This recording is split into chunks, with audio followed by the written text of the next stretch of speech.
Hey,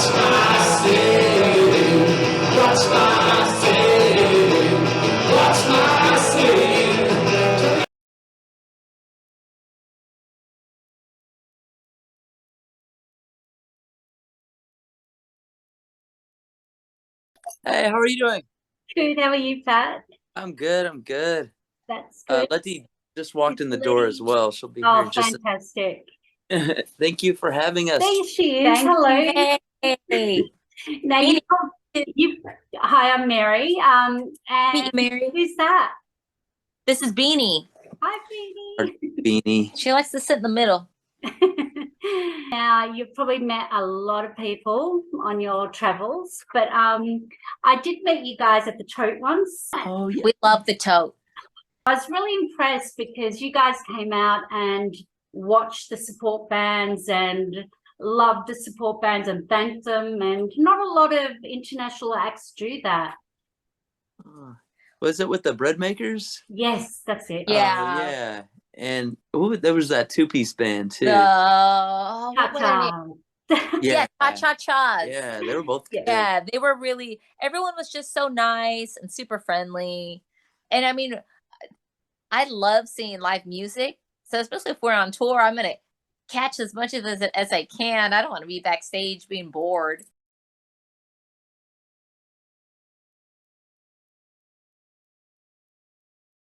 I mean, I love hanging out with you guys in the audience. That's my favorite part. It's great.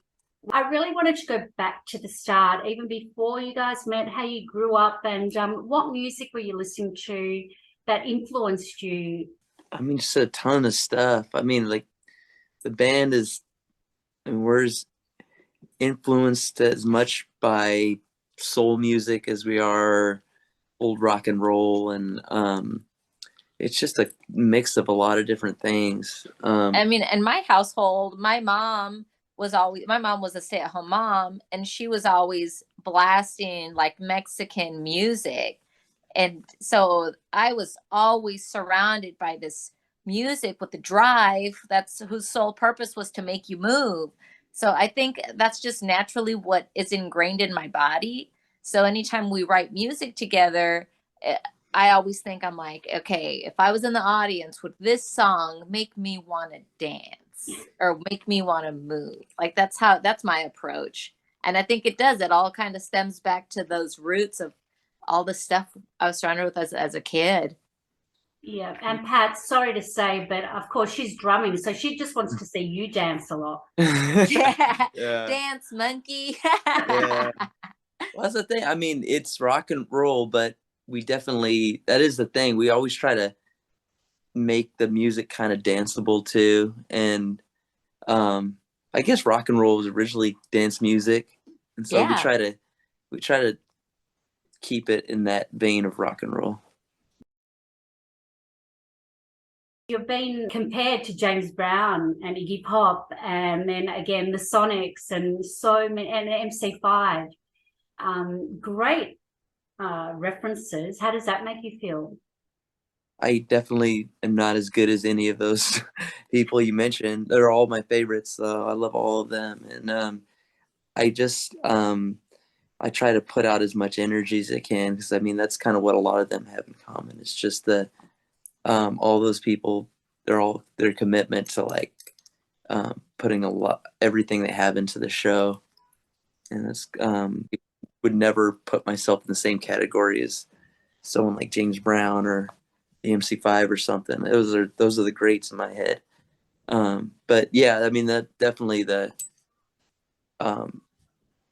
they've all influenced us in different ways, and especially just with the passion that we try to put into music. Have you met your idols? You know, I haven't met any of those, you know, obviously I haven't really even seen a lot of my favorite performers. But we've met a lot of people that have influenced us, and befriended a lot of bands that are, you know, not on the legendary scale like that, like James Brown or something, but we've we always fantasize about this idea. Like if we could throw on like our own like weekender, like who would we have play?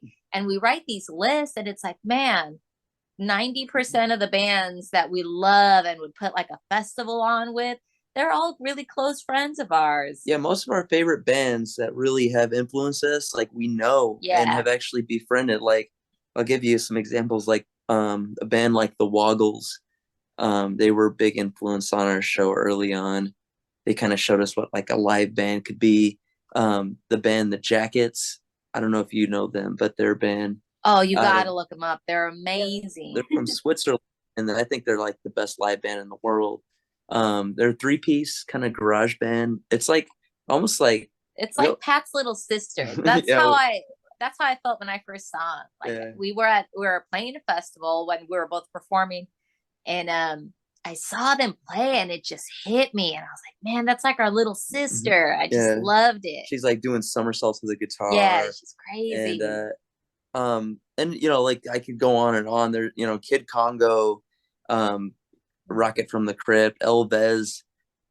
We backed him up as his backing band, and like he's just like the greatest performer in the world, in my opinion. And you know, we get to see it from the stage, you know, playing for him. And so all these people influence our live show a ton, and just and you know, and we're lucky enough to call them our friends as well. And now the only person we need to meet is Iggy Pop. All my favorites. Little Richard just passed away. I was trying to track Little Richard down, though. I was trying to figure out who knows who that can get me to Little Richard. But he passed. Bowie passed. We saw Prince. Yeah, I saw Prince. That was amazing. We met Wayne Kramer. That was cool. Yeah, Wayne was very, very nice. Super nice. It's one of those icons that we do. Yeah. We've always been out of town. Every time Iggy Pop has ever been touring, and this year's, we actually have tickets to see him. Yeah, we're gonna see him in April. Fantastic. So, whereabouts? He's playing in LA at the Palladium. Nice. And he's doing a few shows in LA, and one is like sitting down at the Greek Theater, which I don't want to sit for Iggy. I want to be in the front row. So I got a standing room tickets at this theater in LA. One time a long time ago, we got tickets to see Parliament Funkadelic, and I've seen George Clinton like probably more than anybody I've ever seen. Like I used to go see him a lot, and went to see him in San Diego, and it was like dinner seating. Yeah, it was a strange venue, and it was like, here's your table, and they sat us at a table, and it was like, this is messed up. No, like a quarter into the show, everyone just moved to the front and started dancing. Yeah, but it was just like weird. It was like, this is a dance band. Like that would be torture listening to them and watching them. Right? Yeah. That'd be like watching a Schizophonics show and not being able to dance. Oh, that'd be so uncomfortable to play with people with people sitting. There's still quite a few like that. You're actually playing the Tent Pole Festival. Oh, I'm so excited. That has so many great bands. Like it's got Pavement. I'm not sure if you've seen Spiderbait. That's an Australian band. They're fantastic. A few people have been messaging me that, oh my God, Spiderbait, you have to see them. Yeah. And also Magic Dirt, who are great. There's so many great bands. Like that would be an ultimate festival too. Yeah, it's like, you know, when you're a kid and you're writing out bands on your dream list. Yeah. Like anytime Coachella lineup comes up, everyone makes their dream Coachella and shares it. Yeah, because the real Coachella lineup is like not good anymore. But yeah, I'm really excited to see Pavement. I've never seen them. Never seen them. They're amazing. Yeah. This tour that they've been doing, I've heard such good reactions to it. My boss just saw it when we were on tour. She said it was amazing. And one of our friends that's known them since they were all kids is like, this is the best the band has ever been. So I'm super stoked. Yeah. Now you've got a new album out. Well, last year. Before we get to that, how did COVID affect you guys? We didn't know how we were going to pay the rent. Yeah. It was weird not playing for so long. But actually we made that album during COVID. So yeah, I mean, it did make, give us time to to just focus on writing songs and recording. And you re-recorded it kind of, it was still, it was what was it? It was like the beginning of 2021. Yeah, we went in February 2021. So it was just me, Pat, and our engineer, just three of us in the room. So it was still like kind of, it was like still kind of quarantine-y. Like we had, we were all wearing masks and stuff, but it was kind of before shows were happening again. Yeah, it was still shut down. So yeah, that summer of 2020, we just wrote music. And but yeah, it was interesting doing an album, because it was like, usually we have friends come in the studio and help us record, have people on backing vocals and stuff and get guests in. And this one was just like me and Lety and Dean, the engineer. And we did all the backing vocals and percussion, and stuff like that. And our engineer Dean would help us like do backing vocals, and it was just the three of us. And it was kind of interesting. It was we hadn't really made an album like that before. But I'm really happy with it, and I'm excited to play some of the new songs. Yeah, we got a bunch of new songs. We never played them live before, because we had there's no shows happening, so it was like usually we play songs like tons of times live, and they change over time. And it so it was kind of strange to like not know how it was all going to turn out until it was done. So yeah, some of them were like I have no idea. Right? Like we didn't know how the songs were going to sound until we actually were in there tracking everything together. Yeah. And so it's weird too, because now we're playing them live, and like of course they completely.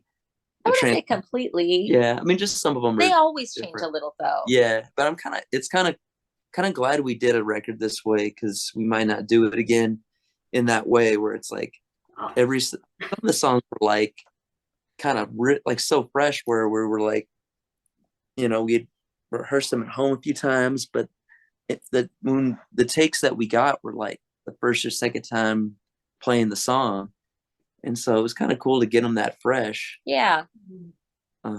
So as I was going to ask, like, how do they translate live? You've just said that some of them have changed. Does that mean maybe another EP, a live EP or something? We've talked about doing a live thing. Yeah. It just has to line up with the right venue and to make sure it's going to sound okay. Yeah, that's like definitely a dream. Is like my favorite albums ever are like happen to be live albums. Like Kiss Alive is killer. Kick Out the Jams, MC5 is like the best. My favorite album ever. That Thin Lizzy live album is really good. Live at the Apollo, just all these. Oh yeah, Live at the Apollo is legend. And like, I feel like that's kind of where we, kind of where we live. So I think it'd be really cool to do a live album. Like she said, we're just kind of waiting to find the right venue to do it, someplace where Melbourne has many venues. We're going to look into that. Yeah. I love Hoof It, especially. That's my favorite song. I hope that gets played live. We'll play it. We that's in the set for sure. Hoof It. Oh yeah, definitely. You'll get it. Yeah, you two are like the rock and roll dream couple. How did you get together, and the band, etc.? Well, I knew Pat in high school, and I saw him play guitar when we were kids, so I knew he was really good. And I graduated, and we didn't see each other for 7 years, and then we ran into each other right before he came to San Diego, and that's when we started dating long distance. And then I eventually moved out here, and I ended up in the band as a necessity. He needed a drummer, so I joined, never playing drums before. So in our bio it says we've been around forever, but it's like that's my first band I've ever drummed in, like my real first band I've ever been in. And I don't know, it works. We have fun. We feel real fortunate we get to travel and do all this stuff together. So the only person we can't take is our little dog. She can't go with although us. we do take her when we tour in the States. Sometimes we just took her on a tour of the West Coast a few months ago, and it was like she was like the star of the tour. Oh yeah, the merch dog. Yeah. I would love it if you could bring her. She's not allowed down there. Johnny Depp got in bad trouble because his dog. That's right. Dog. It's funny. Sometimes we'll bring her place and they're like, no dogs. I'm like, well, what about this? Like, what about this dog? She's just so adorable. Oh my God, look. Oh, that's beautiful. And Lety, you're just a natural on drums. Fantastic. Oh, thank you. It's been a lot of trial and error. And a bassist this time? Yeah. We're this tour is gonna be our friend Tom from Montreal. And he's filled in with us a few times and is really great musician and a really fun performer. So it'll be fun. It'll be his first time. Yeah, it's his first time going down there, so he's super excited. I've got 2 more questions and then I'll let you go enjoy your night. Firstly, how would you describe the Schizophonics in food form? In food form? I would say it'd be like Taco Tuesday on a Thursday. What? I don't know. How would you describe it? I don't know. That's an interesting question. Maybe like, you know how sometimes you make tacos at a like Thanksgiving meal? Oh yeah. Maybe like that. Yeah. Where it's like a blend of things. Well, have to be like a Mexican and Irish food together. So maybe like taco with corned beef and potatoes. Right, you've put mashed potatoes. Maybe leave the tacos as Mexican and just have like a Guinness. Yeah. That's perfect. Taco Tuesday with Guinness. That sounds great. On a Thursday. On a Thursday. I love it. Yeah, it's kind of our. I think I had tacos and a Guinness yesterday. The day before. You did. I don't remember. And what is your scene? Realistically, our scene in town is us hanging out with our goofy friends that also play in killer bands. And when we're not on stage doing shows together, we're hanging out, playing pinball or doing something fun, having a fire night or something. Yeah. We're not super wild and crazy off stage. We just like to enjoy life. I roller skate when I'm not hanging out with musicians, but then a lot of the musicians are in my skate crew. It's always up to something fun.